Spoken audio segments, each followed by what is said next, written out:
અમદાવાદમાં હત્યાની વધુ એક ઘટના બની. વટવામાં ઇરફાન નામના યુવકની હત્યા કરી નાખવામાં આવી. યુવક એક મહિલા સાથે 3 વર્ષથી રહેતો હતો અને મહિલા અને તેના દીકરાએ જ યુવકની હત્યા કરી છે. હત્યા કરીને મૃતદેહ રેલવે ફાટક પાસે ફેંકી દેવાયો.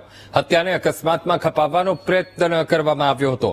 તો વટવા પોલીસે આરોપીની ધરપકડ કરી તપાસના ચક્રો ગતિમાન કર્યા છે.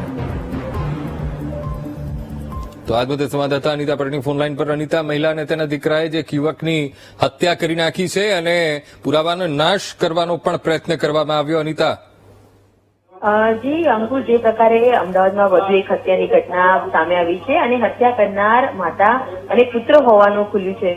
તપાસમાં સામે આવ્યું છે કે વટવા વિસ્તારમાં છેલ્લા 3 વર્ષથી આ મહિલા સાથે રહેતો ઇરફાન નામનો યુવક અને તે આ મહિલા સાથે તકરાર ચાલતી હતી. એ દરમિયાન મહિલાએ તેને ધક્કો મારીને તેનું ગળું દબાવીને હત્યા કરી દીધી હતી અને ત્યારબાદ પોતાના 20 વર્ષના યુવકની મદદથી આ જે મૃતદેહને રિક્ષામાં લઈ જઈને જે રેલવેના ફાટક હોય ત્યાં ફેંકીને તેને જે અકસ્માતનું જે વળાંક આપવાનો પ્રયત્ન કર્યો હતો. પરંતુ આ સમગ્ર મામલે જે મૃતક જે છે તેના જે ભાઈને શંકા જતા તેમણે આ સમગ્ર મામલે તપાસની વાત કરી હતી. પોલીસે જયારે મૃતદેહનું પોસ્ટમોર્ટમ કરવામાં આવ્યું ત્યારે મૃતકનું મોત ગળું દબાવવાથી થયું હોવાનું ખુલતા હાલ તો પોલીસે હત્યાનો ગુનો દાખલ કરીને આ માતા પુત્રની ધરપકડ કરી છે. સમગ્ર મામલે હત્યાનું શું કારણ હતા અને શા માટે હત્યા થઈ તે મુદ્દે તપાસ શરૂ કરી છે.